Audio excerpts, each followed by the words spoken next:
Welcome दोस्तों, कैसे हैं आप सभी लोग। स्वागत है आप सभी लोगों का आज के इस सेशन में।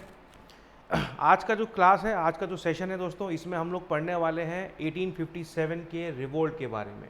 आज हम लोग पढ़ेंगे द रिवोल्ट ऑफ 1857 के बारे में। जी हाँ दोस्तों, 1857 की क्रांति जिसे हिंदी में कहेंगे। ठीक है, ये द ग्रेट रिवोल्ट था, 1857 में हुआ।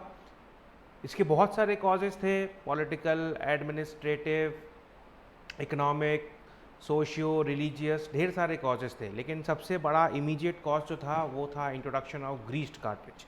हालांकि बहुत सारे हिस्टोरियंस हैं ये बोलते हैं कि ये ऑल ऑफ अ सडन हुआ था रिवोल्ट, पर ये ऐसा नहीं है भाई।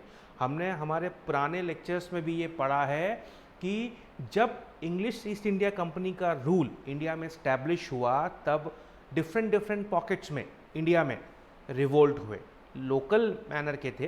पहली बार ये लगभग जो रिवोल्ट हुआ ये पूरे नॉर्थ इंडिया में हुआ। पूरा नॉर्थ इंडिया जो है इस रिवोल्ट के अंडर में था against the English East India company. सबसे मेजर कॉन्सिक्वेंस जो इस रिवोल्ट का हुआ वो ये था कि इंग्लिश ईस्ट इंडिया कंपनी का जो रूल था वो खत्म हुआ और ब्रिटिश क्राउन का रूल स्टैब्लिश हुआ। दूसरा, इंडिया के अंदर नेशनलिज्म जैसी जो फीलिंग थी, यूनिटी जैसा जो फीलिंग था वो स्टैब्लिश हो गया। तो वी कैन से दैट कि the revolt of 1857 was the forerunner, और वी कैन से दैट कि इसने जो है yes he has laid the foundation for the Indian national movement. कुछ हिस्टोरियंस बोलते हैं कि ये पहला स्ट्रगल था, first struggle for the freedom of India, and yes कुछ हद तक to some extent, to certain extent it is correct also.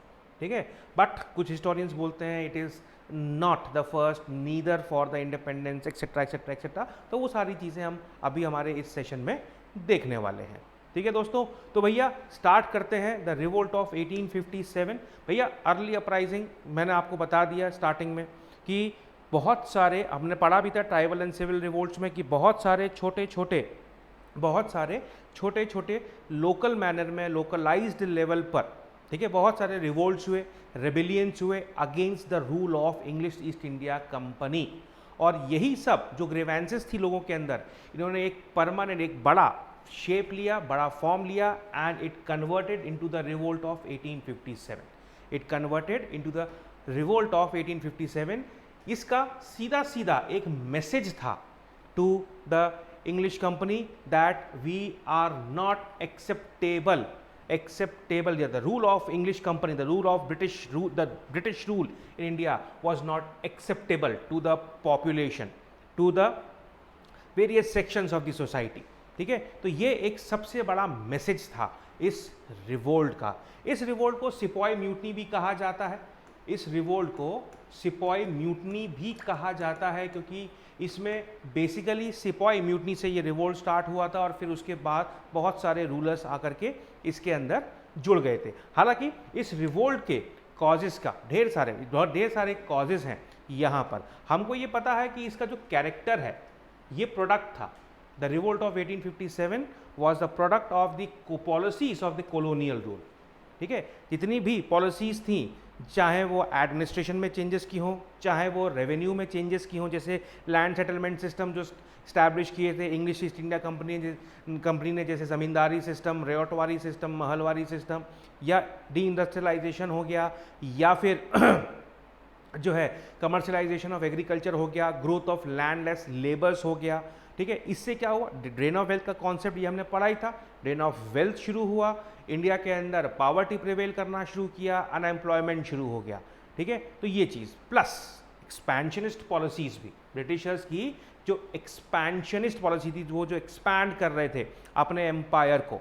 और क्यों कर रहे थे एम्पायर, ताकि वो इकोनॉमिकली इंडिया को एक्सप्लॉइट कर पाएँ। क्या कर पाएँ भैया, इंडिया को एक्सप्लॉइट कर पाएँ। एडमिनिस्ट्रेटिव इनोवेशंस, नया एक क्लास इस्टेब्लिश करना जिसको हम ज़मींदार बोलते हैं, और इनकी जितनी भी पॉलिसीज़ थे हर सेक्शन सोसाइटी का, चाहे वो इंडियन स्टेट्स हो, चाहे सिपॉइज हो, चाहे पीजेंट्स हो, ट्रेडर्स हो, ज़मींदार्स हो, आर्टिसंस हो, पंडित्स हो, जो भी हो, वो सब इफेक्ट हो रहे थे।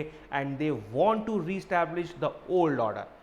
इंग्लिश कंपनी के आने से पहले जो ऑर्डर स्टैब्लिश था उसको ये लोग रीस्टैब्लिश करना चाहते थे कि भैया वही पुराना ऑर्डर अच्छा था, हमको चेंजेस नहीं चाहिए। बिकॉज जो चेंजेस हुए थे वो पूरी तरीके से एक्सप्लॉयटेटिव नेचर के थे, ठीक है, एक्सप्लॉयटेटिव नेचर के थे। तो इसीलिए जो है, इसीलिए इंग्लिश ईस्ट इंडिया कंपनी के अगेंस्ट में ये रिवोल्ट हुआ। हालांकि पहली बार ऐसा कुछ नहीं था। Vellore mutiny, Bareilly uprising, Kol uprising, Kangra के राजा Santhal rebellion by Sidhu and Kanhu, है ना, ये सब हम पढ़ चुके हैं ट्राइबल रिवोल्ट्स में, ठीक है। ये बहुत सारे लोकल लेवल पर, लोकलाइज्ड मैनर पे ये सारे रिवोल्ट्स हो चुके थे। लोकल लेवल पर ये सारे रिवोल्ट्स जो हैं ये हो चुके थे भैया, ठीक है। तो ये चीज़, तो इसीलिए मोस्ट वायलेंट फॉर्म में ये आया, ठीक है। यहाँ पर the revolt of 1857, revolt starting date तो हालांकि 30 मई थी, लेकिन ये जो रिवोल्ट था ये अपने टाइम से पहले शुरू हो गया। 10 मई 1857 को मीरठ कैंटोनमेंट में बख्त खान की लीडरशिप में जो है ये रिवोल्ट स्टार्ट हुआ, revolt of 1857 at Meerut cantonment.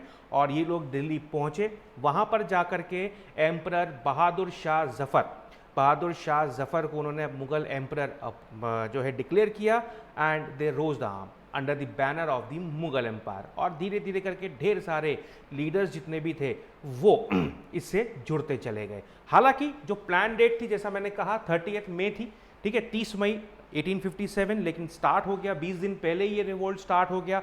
एक ये सबसे बड़ा कारण था, मेजर कॉज था इसके फेलियर का, इस रिवोल्ट के फेलियर का ये एक मेजर कॉज था, ठीक है दोस्तों। वायलेंट स्टॉर्म था, इंग्लिश कंपनी का फाउंडेशन तक इससे हिला दिया गया था, ठीक है, इस पूरे रिवोल्ट से। और इंग्लिश कंपनी का जो रूल था वो एंड हुआ इंग्लिश कंपनी का। नाउ अब हम आते हैं यहाँ पर दोस्तों कॉजेस के बारे में, ठीक है। कॉजेस जो ये रिवोल्ट के हैं, मतलब कारण क्या था, रिवोल्ट हुआ क्यों, दो कैटेगरी में इन रिवोल्ट के कॉजेस को डिवाइड किया गया है। पहला जो कॉज है that is the real cause, दूसरा जो कॉज है that is the immediate cause. Real cause भी फर्दर सब डिवाइडेड है, बहुत सारे इसके अंदर पॉलिटिकल कॉजेज हैं रियल कॉजेज में, इकोनॉमिक कॉजेज हैं, एडमिनिस्ट्रेटिव कॉजेज हैं, रिलीजियस सोशियो रिलीजियस कॉजेज हैं और मिलिट्री कॉजेज हैं। इमीडिएट कॉज की हम बात करें तो that was the issue of greased cartridge, ठीक है, यस, ग्रीस्ड कार्ट्रिज 1857 में जो है एक नया टाइप का राइफल जो है ब्रिटिश आर्मी में, इंग्लिश आर्मी में इंडिया के अंदर इंट्रोड्यूस किया गया था। और उस राइफल में जो कार्ट्रिज, जो कारतूस लगता था, ठीक है, उसे पहले अपने मुंह से पाइल ऑफ करना होता था। और ये रूमर था कि उसके ऊपर जो कवर है that is made up of the beef and पोक, ठीक है, काऊ का बीफ और पिग का पोक, एंड वो हिंदू एंड मुस्लिम्स के लिए जो है वो बिल्कुल भी मतलब दैट वाज नॉट पायस, ठीक है। तो इसीलिए these two communities they revolted. देखो इंडियन ये जो रिवोल्ट है 1857 का, इसका एक बहुत बड़ा पॉजिटिव स्टैंड था, वो था कि यहाँ पर हमको हिंदू मुस्लिम यूनिटी देखने को मिलती है। यहाँ पर हिंदूज एंड द मुस्लिम्स दोनों एक साथ, भैया political causes, economic causes, administrative causes, socio religious causes और मिलिट्री कॉजेज, ये जितने भी कॉजेज हैं इन सब से इफेक्टेड, इन सारी पॉलिसीज से हिंदूज हो चाहे मुस्लिम्स हो, ये दोनों बराबर इफेक्ट हुए थे, दोनों के दोनों बराबर इफेक्ट हुए थे। तो इसीलिए ये दोनों के दोनों कंधा मिला करके जो है ब्रिटिशर्स के अगेंस्ट में इन्होंने फाइट किया, ये रिवोल्ट किया, ठीक है। तो ये इस पूरे मूवमेंट का सबसे बड़ा पॉजिटिव फैक्टर था दो, ठीक है। तो ये रिवोल्ट को सप्रेस कर दिया गया और फिर उसके बाद में डिवाइड एंड रूल का जो कार्ड है वो प्ले किया ब्रिटिश क्राउन ने।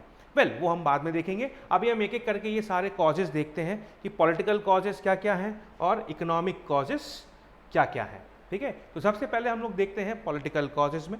पॉलिटिकल कॉजेस में तो सबसे इंपॉर्टेंट कॉज है, देखो ये मैंने ऑर्डर में लिखे हैं, ठीक है, यस, ये ऑर्डर याद रखना जरूरी है। आप जैसे आपने प्रीलिम्स एग्जामिनेशन आया और मान लो आपसे क्वेश्चन ये पूछ लिया गया प्रीलिम्स एग्जाम के अंदर कि which one of the following was या is was the major political cause for the revolt of 1857, annexation of our doctrine of lapse, refusal to pay the pensions to the Nana Sahib and the abolition of titles। भैया चारों ही causes हैं political causes, तो इसमें most appropriate कौन सा होगा answer, तो most appropriate इसमें आंसर होगा आपका एनेक्सेशन ऑफ अवध, ठीक है, ये ऑर्डर में ही लिखे हुए हैं। सबसे मेन पॉलिटिकल कॉज जो था, सबसे मुख्य कारण जो था, मेन रीजन जो था for the revolt of 1857 was the annexation of Awadh, जो कि लॉर्ड डलहौजी ने 1856 में किया। 1856 में लॉर्ड डलहौजी ने अवध रीजन को on the grounds of misgovernance, point to be noted my dear friends, misgovernance, इसके बेस पर एनेक्स किया। अवध जो है it was not annexed on the basis of doctrine of lapse, लेकिन misgovernance के grounds पर इसे annex कर लिया गया। ठीक है, यस, वेरियस इंटरनल सिचुएशंस थी, एक्सेट्रा एक्सेट्रा एक्सेट्रा। हम लोगों ने ये भी पढ़ा था कि after the battle of Buxar Awadh को जो है स्ट्रॉन्ग अलाय बना लिया गया। ठीक है, as a buffer state use किया गया। भैया 1856 आते आते अफगान डेंजर खत्म हो गया, क्योंकि 1859 में पंजाब पूरा एनेक्स कर लिया था। तो अब अवध रीजन में अफगान्स का अटैक नहीं होगा, क्योंकि वो वहीं पंजाब रीजन में रोक लिए जाएंगे। अब अवध को ब्रिटिश टेरिटरीज में इंक्लूड करना ज़रूरी था, तो मिस गवर्नेंस का हवाला देके इसको अनेक्स कर लिया। अब मैंने आपको स्टार्टिंग में कहा कि यही सबसे बड़ा पॉलिटिकल कॉज था। सर अवध पॉलिटिकल कॉज था सबसे बड़ा, ऐसा क्यों? Why it was so? थे तो सभी बराबर के भाई, डॉक्ट्रिन ऑफ लैप्स भी था। सतारा, संबलपुर, जैतपुर, नागपुर, झांसी, भगत, इन सब को जो है एनेक्स कर लिया गया था।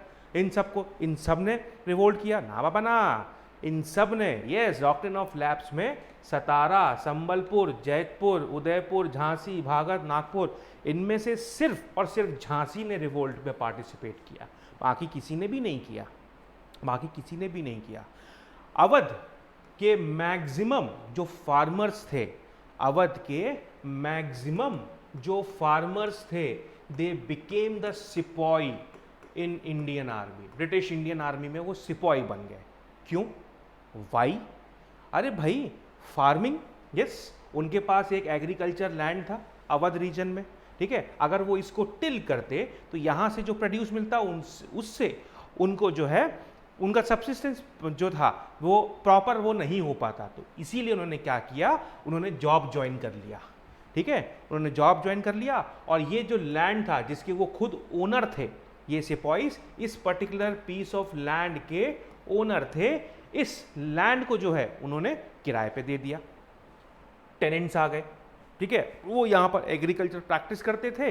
तो अब जो अवध का रेसिडेंट है, जो ब्रिटिश आर्मी में सिपॉय भी है, उसको डबल इनकम हो रही है। एक, उसको सैलरी मिल रही है सिपॉय की, दूसरा उसको यहाँ से इनकम हो रही है, प्लस अपना जो लैंड है वो सिक्योर्ड है।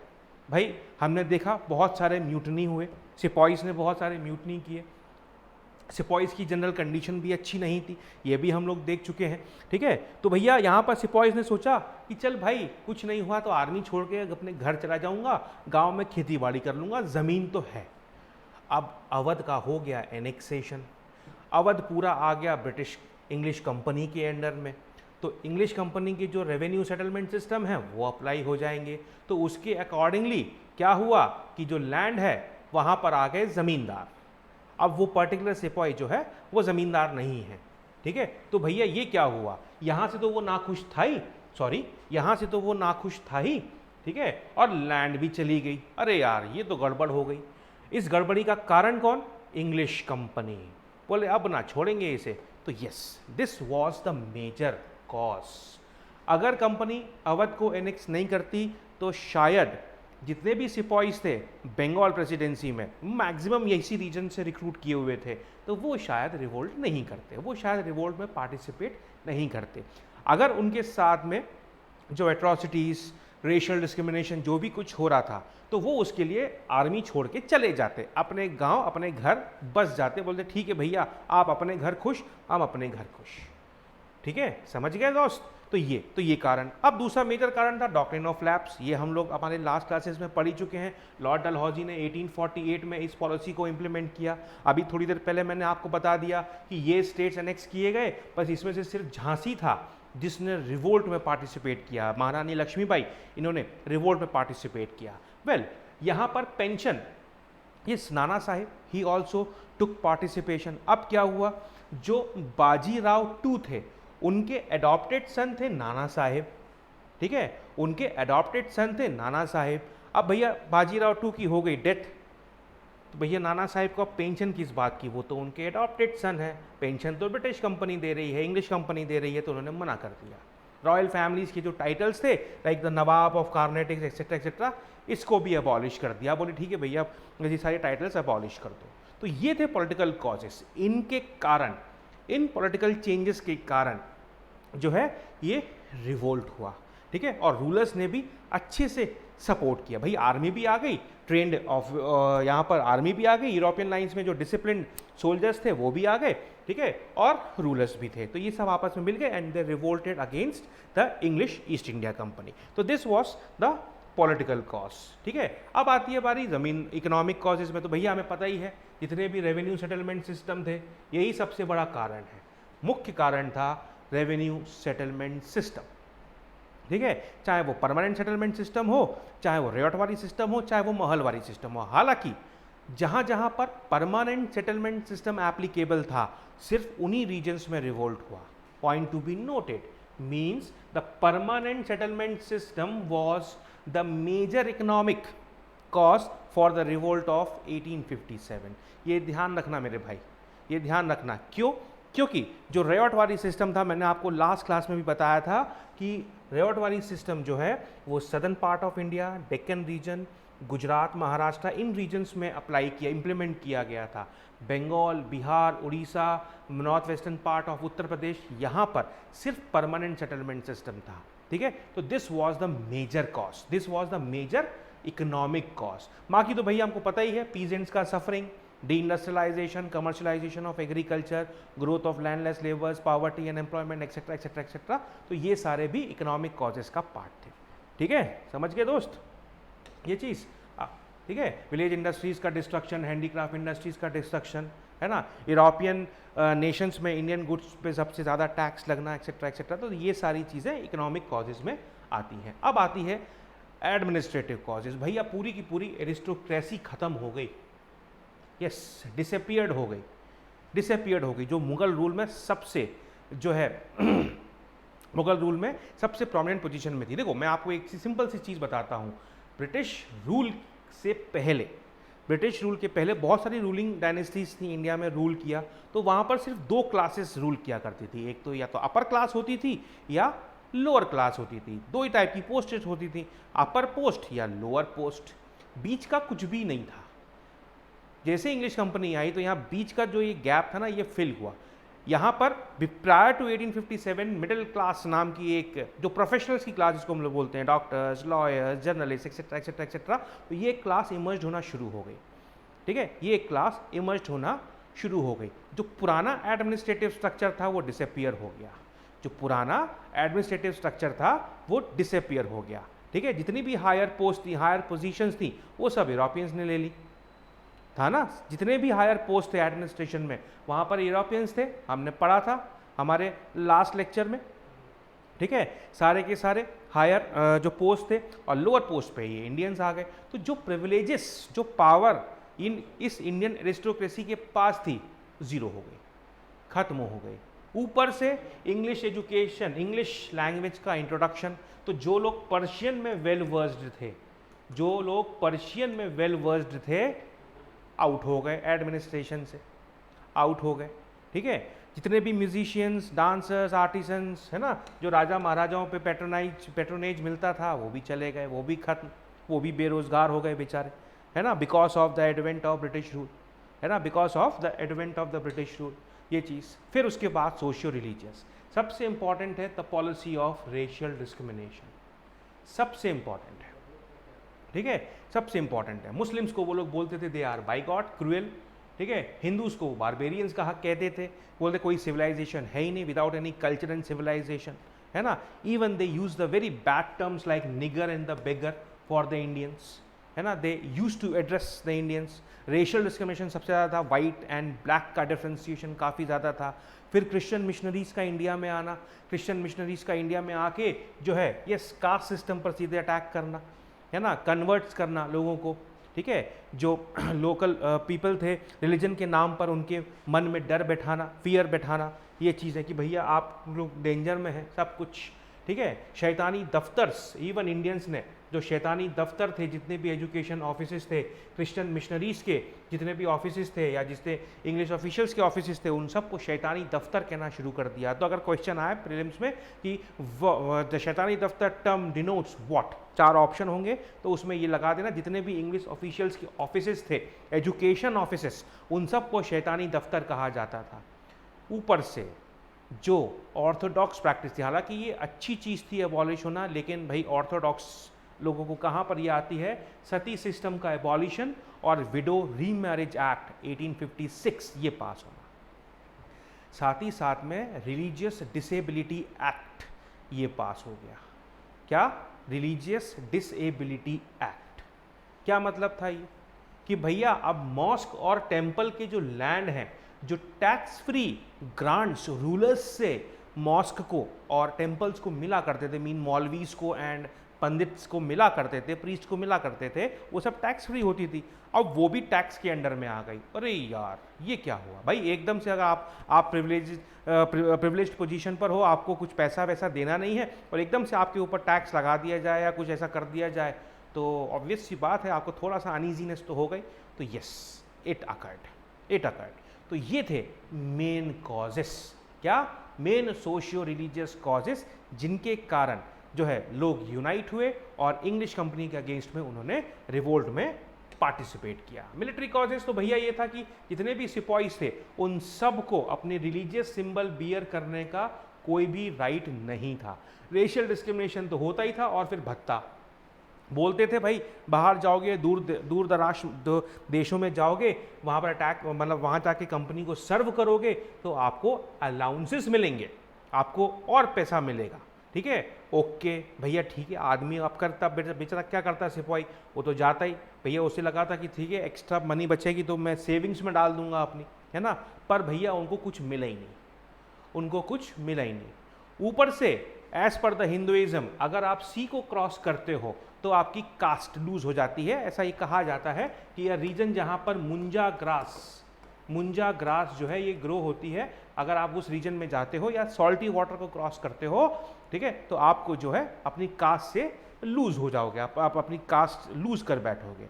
ठीक है, तो ये भी जो ऑर्थोडॉक्स हिंदूज थे उनके मन में भी ये फियर था, खास करके जो ब्राह्मण्स सिपाहीज जो बने थे उनके मन में भी ये डर था।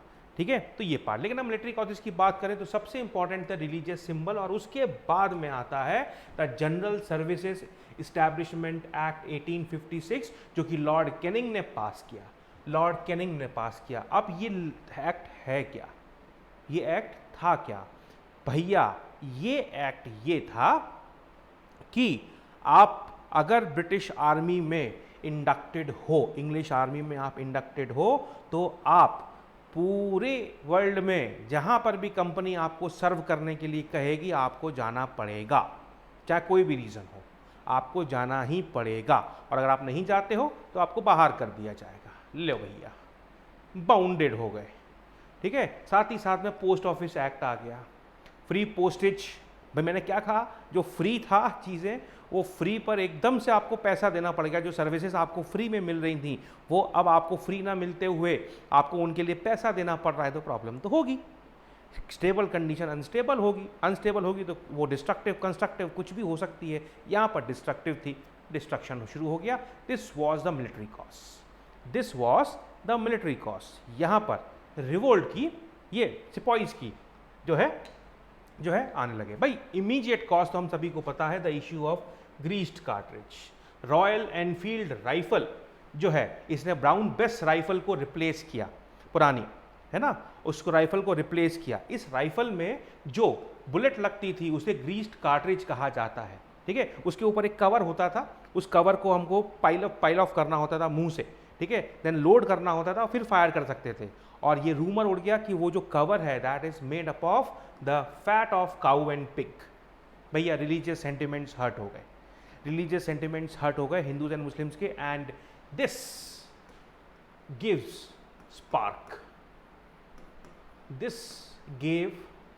Spark to the resentment. ठीक है, मतलब ये समझ लो कि ज्वालामुखी था, ज्वालामुखी के ये जो मुंह था उसका, जो माउथ था, बस ढक्कन हटाने की देर थी और ये स्पार्क इस इमीडिएट कॉज ने लगा दिया। बोले अब तो बहुत हो गया यार, अब कुछ नहीं और अब हमको कुछ ना कुछ करना ही पड़ेगा। और यहाँ पर रिवोल्ट शुरू हो जाता है। रिवोल्ट भी एकदम से शुरू नहीं होता। जब ये राइफल, जब ये कार्ट्रिज का इशू आता है, आर्मी में इंडक्ट किया जाता है, तो जो पर्सोनल्स हैं हिंदू एंड मुस्लिम्स वो इसको यूज़ करने से मना कर देते हैं। तो ऐसी इन्फेंट्री को डिसबैंड कर दिया जाता है। ठीक है, काफ़ी ज़्यादा उनको एट्रॉसिटीज़ की जाती हैं। कुछ जो है सोल्जर्स को पब्लिकली हैंग कर दिया जाता है अगर वो कुछ रिटेलिएट करते हैं। Like an example of Mangal Pandey, है ना। मंगल पांडे ने पहली बार, yes, he was the first person who shot the bullet in during the revolt of 1857, the first person. हालांकि 10 मई से पहले का ये इंसिडेंट है, in the month of March. ठीक है, तो उनको अपने गैरिसन बैरकपुर में वो रिवोल्ट करते हैं, रिबेल करते हैं, तो उनको कैप्चर करके उनको जो है हैंग कर दिया जाता है, मार दिया, एग्जीक्यूट कर दिया जाता है। ठीक है, तो भैया ऐसा कुछ पोजीशन, ऐसी कुछ पोजीशन स्टैब्लिश होती है। अब क्या करें सिपाहीज? तो सिपाहीज जो हैं अब वो कुछ नहीं, आप उनको रिवोल्ट करना ही है। तो यस, मीरठ कैंटोनमेंट से ये रिवोल्ट शुरू होता है। ये जो स्पार्क था ग्रीस कार्ट्रिज का, इससे रिवोल्ट की शुरुआत होती है। 1757 से लेकर के 1857 के बीच में 100 साल में जो भी डिसकंटेनमेंट भरा पड़ा था उस सब की शुरुआत होती है। और जैसा मैंने कहा कि 29 मार्च को मंगल पांडे, एक सिपाही थे 34th नेटिव इन्फेंट्री रेजिमेंट के, वो इस कार्ट्रिज का यूज़ करने को मना कर देते हैं, अपने सीनियर्स के ऊपर फायर करते हैं और बाद में उन्हें एग्जीक्यूट कर दिया जाता है, पब्लिकली हैंग कर दिया जाता है। 24 अप्रैल को 85 जो सिपाहीज हैं 3rd कैवेलरी रेजिमेंट मेरठ के, वो रिफ्यूज़ करते हैं। इन पूरी आर्मी को डिसबैंड कर दिया जाता है 9 मई को, ठीक रिवोल्ट शुरू होने से एक दिन पहले। हालांकि रिवोल्ट की प्लानिंग शुरू हो गई थी, इस टाइम पर रिवोल्ट की प्लानिंग शुरू हो गई थी। मैंने स्टार्टिंग में बताया कि जो रिवोल्ट की प्लान डेट थी दैट वाज 30 मई 1857। ठीक है, लेकिन 9 मई को इंसिडेंट होता है यहाँ पर कि जितने भी सिपाहीज इस रेजिमेंट के, जितने भी सिपाहीज थे, उनको डिसग्रेस किया जाता है पब्लिकली। अरे भैया अब तो बहुत कुछ हो गया। Yes, because they were brought naked. ठीक है, यस, पब्लिक के सामने उन्हें डिसग्रेस किया जाता है। यार अब बहुत हो गया, अब पानी ऊपर चला गया सर के। तो 10 मई को पूरी की पूरी रेजिमेंट जो है वो रिवोल्ट कर देती है। बख्त खान जो मेरठ कैंटोनमेंट में है, बख्त खान वो पूरी आर्मरी को लूट लेते हैं, वहाँ से सारे हथियार चुरा लेते हैं, पूरा एम्यूनेशन वो कैरी करते हैं अपने साथ। और 10 मई को वो मार्च करते हैं दिल्ली के लिए। 12 मई को दिल्ली पहुंचते हैं। बहादुर शाह जफर उनको वो जो है बना देते हैं, दिल्ली को कैप्चर कर लेते हैं और बहादुर शाह जफर को वो बना देते, डिक्लेयर कर देते हैं as the emperor of India. ठीक है, और उसके बाद रिवोल्ट जो है वो बाकी और कोनों में चालू होना स्टार्ट हो जाता है। भैया 10 मई को, मई में ये इवेंट हुआ, 12 मई को बहादुर शाह जफर को जो है एम्परर बनाया जाता है। ये एक रिवोल्ट का सबसे बड़ा फ्लॉ था कि पूरे 1 महीने तक कोई एक्टिविटी नहीं हुई, किसी को पता ही नहीं था कि करना क्या है। 4 जून 1857 में बेगम हजरत महल लखनऊ में रिवोल्ट करती हैं। 5 जून 1857 में नाना साहेब तात्या तोपे के साथ कानपुर में रिवोल्ट करते हैं। ठीक है, मराठा किंगडम की प्राइड को फिर से रीस्टैब्लिश करने के लिए। उसके बाद रानी लक्ष्मीबाई 5 जून 1857 को रिवोल्ट करती हैं, झांसी में रिवोल्ट शुरू हो जाता है। ठीक है, फिर उसके बाद भरतपुर, फैजाबाद, इलाहाबाद, इंदौर, सागर, बरेली, जगदीशपुर, इन सब रीजन्स में रिवोल्ट शुरू हो जाता है। रिवर नर्मदा के साउथ में, नॉर्थ में जितना भी रीजन है, रिवर नर्मदा के नॉर्थ में जितना भी रीजन था, यस, रिवर नर्मदा के नॉर्थ में जितना भी रीजन था, उन सारे नॉर्थ इंडिया में, भैया यही बोला जाता है river Narmada is the boundary between the north India and the south India. तो नॉर्थ में, बिल्कुल रिवर नर्मदा के नॉर्थ में ये रिवोल्ट शुरू हो जाता है। दो एक साथ नहीं होता, अगर ये एक साथ होता तो शायद इसके जो रिजल्ट्स थे वो कुछ और होते, पर धीरे धीरे यस, ये पूरा रीजन जो है एनगल्फ्ड हो जाता है रिवोल्ट में। जितने भी ये रीजन्स हैं, जैसे लखनऊ हुआ, कानपुर हुआ, झांसी हुआ, तो यहाँ पर जो भी ब्रिटिश रेजिडेंट्स थे, ब्रिटिश आर्मी थी, उस सबको एक्सपेल कर दिया जाता है इन रीजन्स से। भैया ये सेंटर्स और इनके लीडर्स के नाम हैं, जैसे दिल्ली और मेरठ में बहादुर शाह जफर, बेगम जीनत महल, बख्त खान, लखनऊ में बेगम हजरत महल एंड ब्रिजेश कादिर, कानपुर में नाना साहिब, तात्या तोपे, झांसी एंड ग्वालियर रीजन में रानी लक्ष्मीबाई, जगदीशपुर में कुंवर सिंह, बरेली में खान बहादुर खान, फैज़ाबाद में मौलवी अहमदुल्ला। देखो भैया ध्यान से देखना, ये इंपॉर्टेंट है, ये एज सच नाम पूछ लिए जाते हैं, ये एज सच नाम पूछ लिए जाते हैं, ठीक है ये चीज़। नेक्स्ट भैया ये एक टाइमलाइन हमने बनाया है ना, एक फ्लो चार्ट जैसा है कि कैसे कैसे रिवोल्ट शुरू हुआ। भैया पहले बैरकपुर में ये रेजिमेंट ग्रीस्ट कार्टेज के इशू पर रिवोल्ट करती है, मंगल पांडे रिवोल्ट करते हैं, फिर 24 अप्रैल को मेरठ वाला केस, 9 मई को पब्लिकली डिसग्रेसमेंट होता है सोल्जर्स का, 10 मई को रिवोल्ट स्टार्ट होता है मेरठ कैंटोनमेंट में, फिर वो दिल्ली पहुंचते हैं 12 मई को, revolt northern and central part में स्प्रेड होता है, ऐसे एक्सेट्रा करके पूरा नॉर्थ इंडिया एनगल्फ हो जाता है। क्या होता है? पूरा नॉर्थ इंडिया एनगल्फ हो जाता है, ठीक है। अब सप्रेशन शुरू होता है, ठीक है। दिल्ली सबसे पहले फेल डाउन होता है 28 सितंबर 1857 को सर जॉन निकलसन, ठीक है, ये सीज करते हैं दिल्ली का। हालांकि उनकी डेथ हो जाती है, लेकिन जैसे ही 28 सितंबर को दिल्ली कैप्चर कर लिया जाता है, एक तरीके का साइकोलॉजिकल प्रेशर पड़ता है रिवॉल्यूशनरीज के ऊपर, ठीक है। बोलते हैं यार हमारे हाथ से दिल्ली चली गई, यानी कि जो हमारी गद्दी थी, जो मेन सीट थी, वो चली गई। एक तरीके से ऐसा ही है भाई, कप्तान साहब आउट हो गए, यस कप्तान साहब आउट हो गए, तो पूरी की पूरी टीम जो है अब देखते हैं, है ना, ये चीज़ तो अब क्या क्या क्या करती है ना, कैसे और बाकी के प्लेयर्स जो है गेम को आगे कैरी ऑन करते हैं ताकि विनिंग पोजीशन में आ सके। पर भैया यहाँ पर ऐसा नहीं होता। 28 सितंबर को जैसे ही दिल्ली कैप्चर होती है, एक तरीके का साइकोलॉजिकल प्रेशर जो है ये आता है आर्मी के ऊपर। बहादुर शाह जफर को कैप्चर कर लिया जाता है, उन्हें रंगून भेज दिया जाता है,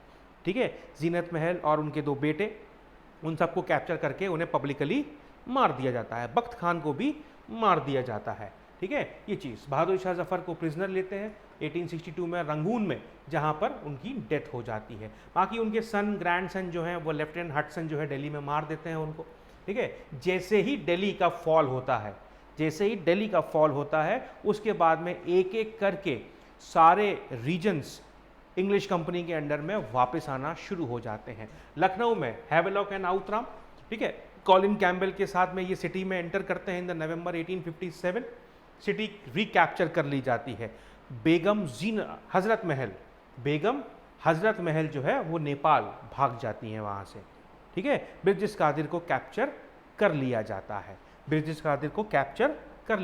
है। 6 दिसंबर 1857 में कॉलिन कैम्बेल अगेन कानपुर को कैप्चर कर लेते हैं। नाना साहेब की आर्मी को डिफीट कर दिया जाता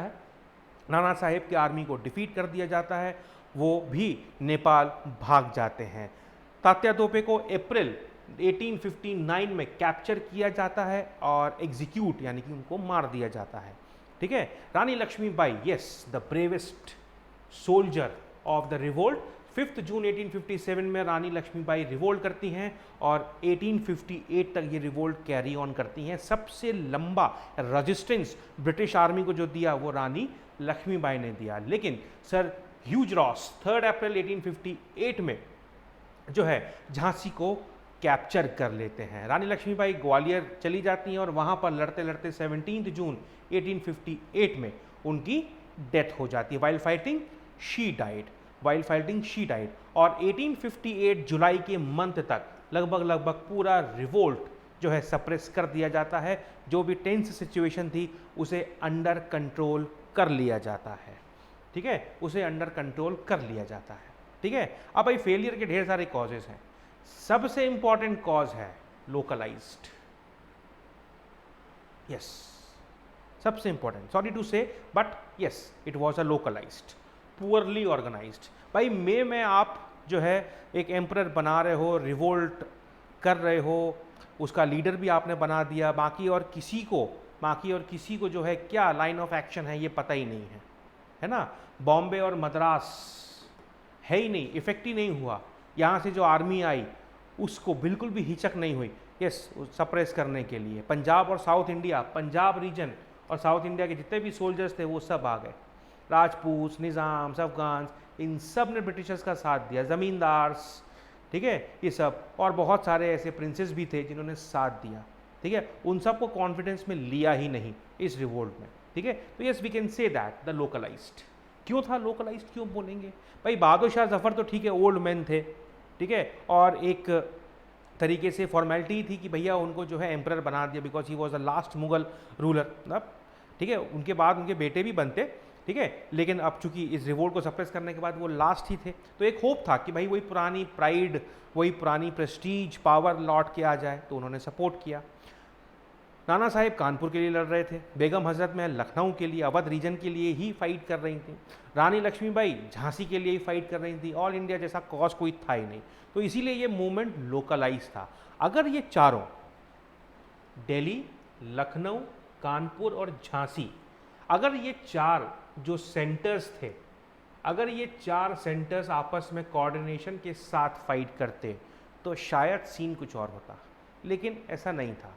ऑर्गेनाइजेशन बहुत पुअर था, प्लान्ड डेट से पहले रिवोल्ट चालू हो गया, प्लान्ड डेट से पहले रिवोल्ट चालू हो गया। बाप रे, तो ये बोलता है, ये चीज़ है कि कोई इफेक्टिव लीडरशिप थी ही नहीं, डिसयूनिटी, कोई यूनिटी थी ही नहीं, फ्यूडल नेचर का था, मैंने बताया ना आपको, बिल्कुल नेशनलिस्ट जैसी कोई फीलिंग थी ही नहीं, कोई नेशनलिस्ट जैसा था ही नहीं, अगर था भी नेशनलिज्म तो वो सिर्फ अपने ही लैंड के लिए, झांसी के लिए झांसी, कानपुर के लिए कानपुर, लखनऊ के लिए लखनऊ, दिल्ली के लिए दिल्ली, ये चीज़, ठीक है, ये पार्ट, ठीक है, सेल्फिशनेस और नैरो पर्सपेक्टिव ये प्रेवेलेंट था इस रिवोल्ट में, तो इसीलिए ये रिवोल्ट कंसोलिडेट नहीं हो पाया, कोई यूनिफाइड आइडियोलॉजी नहीं थी, कोई यूनिफाइड प्रोग्राम नहीं था, लीडर्स को पता ही नहीं था कि क्या करना है आगे।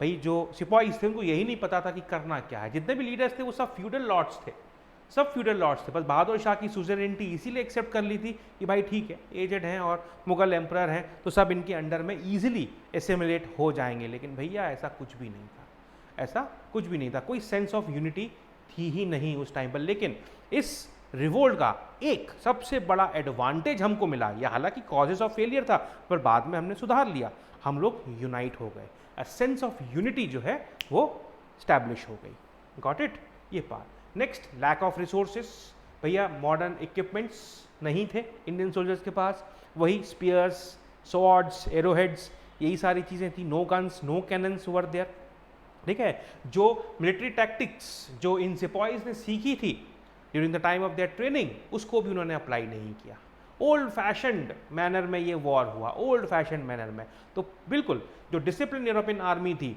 उनको ज़्यादा टाइम नहीं लगा इस रिवोल्ट को सप्रेस करने में।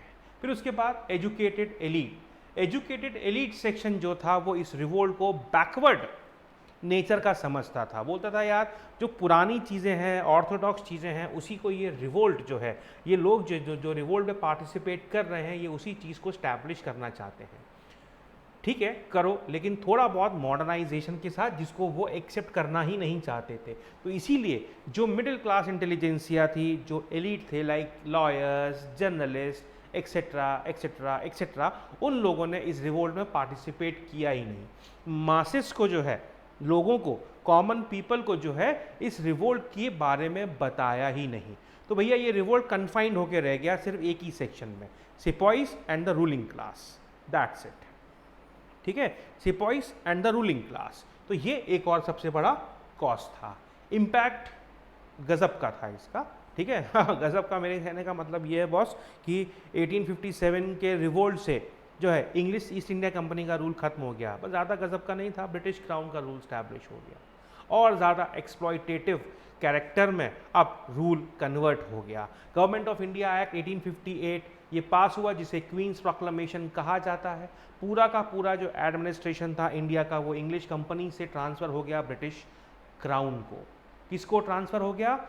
ब्रिटिश क्राउन को। एटीट्यूड में चेंजेस आ गए, यस एटीट्यूड में चेंजेस आ गए, पॉलिसीज़ में चेंजेस आ गए गवर्नमेंट ऑफ इंडिया की और ब्रिटिश में, ठीक है। यहाँ पर इंग्लैंड में क्या हुआ? इंग्लैंड में एक नया पोस्ट बना बाय द एक्ट ऑफ, जिसे काउंसिल ऑफ स्टेट कहा जाता है, ठीक है, sorry not council of state, secretary of state कहा जाता है, ठीक है, यस क्या कहा जाता है? सेक्रेटरी ऑफ स्टेट ये कहा जाता है, ठीक है, जिसके 15 मेंबर, जिसकी काउंसिल में 15 मेंबर्स थे।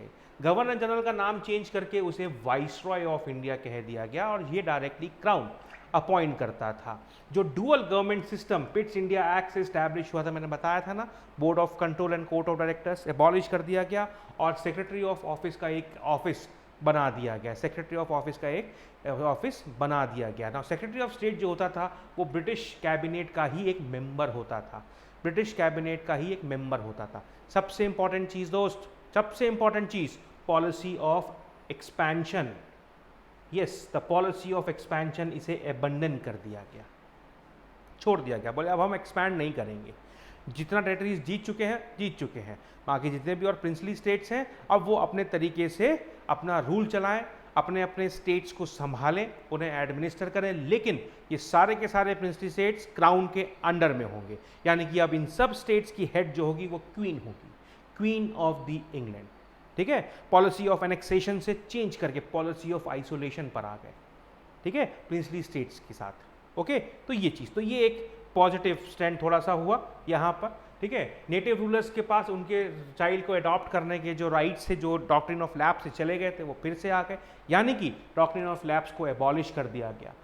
ठीक है, डिस्क्रिमिनेशन नहीं होगा रिक्रूटमेंट में, लेकिन भैया वो सिर्फ नाम में ही था। सिविल सर्विसेज एक्ट 1861 ये पास किया गया, इसमें ये कहा गया कि हर साल सिविल सर्विसेज की एग्ज़ाम होगी लंदन में, ठीक है, और इंडियंस को भी रिक्रूट किया जाएगा। पर हालांकि 1923 तक ऐसा कुछ भी नहीं हुआ, 1923 तक ऐसा कुछ भी नहीं हुआ। पर इस एक्ट से ये फ़ायदा हुआ कि सत्येंद्रनाथ टैगोर जी जो है वो ICS का एग्ज़ाम क्लियर करके पहले ICS ऑफिसर बने इन द ईयर 1863। ठीक है, ये चीज़ मिलिट्री स्ट्रक्चर में चेंज हुआ। यहाँ पर कास्ट के बेस पर रेजिमेंट्स बनना शुरू हो गए, Gorkha regiment, Rajput regiment, Sikh regiment, etcetera etcetera etcetera. तो ये रेजिमेंट्स बनना शुरू हो गए कास्ट लाइंस के ऊपर। चूंकि सिपॉइस ने म्यूटनी किया था तो इंडियन सिपॉइस के ऊपर यूरोपियंस, नंबर ऑफ यूरोपियंस कम थे पहले, अब बढ़ा दिए गए। मींस प्रपोर्शन जो था, जो रेशियो था, उसे ज़्यादा कर दिया गया। 1:2 का बंगाल में और 2:5 का बॉम्बे एंड मद्रास में। ठीक है, जितने भी की पोजीशंस थे वो सब यूरोपियंस के पास, आर्टिलरी पूरा यूरोपियंस के पास, इंडियंस के पास नहीं, इंडियंस के पास बिल्कुल भी नहीं। और उसके भी बड़ा, सबसे खतरनाक डिवाइड एंड रूल का जो कॉन्सेप्ट था उसे अडॉप्ट कर लिया गया। ठीक है, ब्रिटिशर्स का ये मानना था, इंग्लिश कंपनी का ये मानना था कि मुस्लिम्स ने पार्टिसिपेट किया है तो मुस्लिम्स को साइड में किया, हिंदूज़ को प्रमोट करना शुरू कर दिया, हिंदूज़ को प्रमोट करना शुरू कर दिया। ठीक है, ये चीज़ कम्युनल एंड रीजनल डिफरेंसेस को एनकरेजमेंट मिलना शुरू हो गया। Yes, communal and religious differences को एनकरेजमेंट मिलना शुरू हो गया। रेशियल डिस्क्रिमिनेशन और ज़्यादा हो गया, हालांकि इंडियन काउंसिल एक्ट ये पास किया गया, जो लेजिस्लेटिव काउंसिल थी उसका एक्सपेंशन किया गया, कुछ इंडियंस को उसमें इंडक्ट भी किया गया, लेकिन जो एक्सप्लॉयटेटिव नेचर था इंग्लिश कंपनी का वो ना रुका मेरे भाई, बिल्कुल नहीं। लगा कि भाई कंपनी ही एक्सप्लॉइट कर रही है, अब ब्रिटिश पार्लियामेंट आएगा, है ना, हम ब्रिटेन का ही पार्ट बन जाएंगे, तो वहाँ का पार्लियामेंट यस काफ़ी अच्छा है तो वो अच्छे से गवर्न करेगा, डेवलप करेगा इंडियन टेरिटरीज़ को। पर ना, ऐसा कुछ भी नहीं, एक्सप्लॉयटेशन बढ़ता ही चला गया। लेकिन इन सब नेगेटिव स्टैंड के पीछे सबसे बड़ा positive stand, growth of nationalist feeling. बोले ठीक है, कोई बात नहीं यार, एक प्रयास किया, फेल हो गए ना, कोई बात नहीं, फिर से अपनी सारी ताकत, फिर से सब लोगों को एक करेंगे, अपनी शक्ति, बिल्कुल अपने आप के अंदर जितना भी ज़ील है, विगर है, उस सबको इकट्ठा करेंगे, ब्रेवरी के साथ फिर से लड़ेंगे, देखते हैं कब तक नहीं होता। ठीक है, ये चीज़ गॉट इट। अरे भाई ये फीलिंग अपने एग्ज़ाम के लिए भी लेकर के आओ, ऐसे ही बिल्कुल कि भाई एक बार फेल हो गए तो क्या हुआ, फिर से प्रिपरेशन करेंगे, फिर से पूरी ताकत लगाएंगे, पास कैसे नहीं होंगे। जो गलतियां करी अब उन गलतियों को नहीं रिपीट करना है, समझ गए दोस्त, ये चीज़ गॉट इट। यहाँ पर नेचर, अब क्या कहें भाई, रेस्ले बोलते हैं कि ये रिलीजियस वॉर था, बेंजामिन डिज़रेली बोलते हैं नेशनल अपराइजिंग थी, होम्स बोलते हैं conflict between barbarians and civilise, Outram बोलते हैं कॉन्स्पिरेसी है हिंदूज़ का, है ना। ये सब ब्रिटिश ऑफिसर्स के हैं, ये सब नेगेटिव पॉइंट्स जितने भी आए हैं ये सब ब्रिटिश ऑफिशियल्स ने दिए हैं। भाई उनको तो लगेगा ही, लेकिन इंडियंस बोलते हैं Veer Savarkar, Veer Savarkar and S B Chaudhary कहते हैं the first war of independence and the national war of independence. पर भैया इंडियंस भी कहाँ पर देने वाले हैं negative. S N Sen and R C Majumdar बोलते हैं it was neither the first nor the national war of independence. हालांकि ये क्वेश्चन थोड़ा सा कभी कभार डिटेल में क्रिटिकली एनालाइज करने में ये स्टेटमेंट हमको मेंस में देखने को मिल जाता है, मेंस एग्जामिनेशन में हमको देखने को मिल जाता है। तो आपने जो पढ़ा उसके हिसाब से आप यहाँ पर इसका आंसर लिख सकते हो एनालाइज करके कि it was neither the first nor the national war of independence, ठीक है। और आप यहाँ पर भी लिख सकते हो it was a national war of independence, it was a first war of independence, ठीक है। ये चीज़ जो भी है, जैसा भी है, ठीक है, कैसा भी नेचर था, जो भी हिस्टोरियंस बोलते हैं, कुछ भी बोलते हैं, पर इसने एक नए एरा की शुरुआत करी।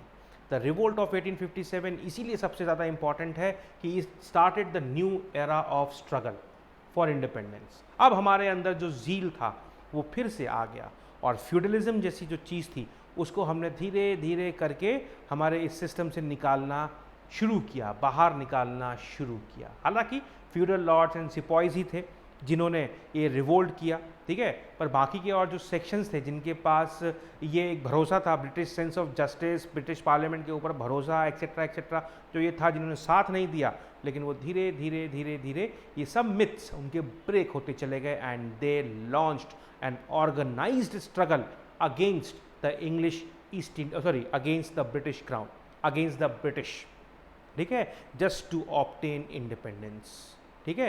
यस, उसका एक नया एरा शुरू होता है with the formation of Indian National Congress, with the formation of Indian National Congress. बहुत सारे फैक्टर्स हैं इस नेशनल कॉन्शियसनेस की ग्रोथ के लिए, ठीक है दोस्तों, ये पार्ट गॉट इट। तो ये बाकी की सारी चीज़ें जो है हम हमारे बाकी के लेक्चर में पढ़ेंगे। सो यहाँ पर हमारा ये सेशन ख़त्म होता है। So thank you very much दोस्त, थैंक यू वेरी मच दोस्त इसके लिए, ठीक है। यहाँ पर हम हमारे अगले सेशन में पढ़ेंगे कि how the national consciousness grew and lead to the formation of Indian National Congress, ठीक है। So thank you very much friends. So मिलते हैं कल की सेशन में, अगले सेशन में। Okay, thank you.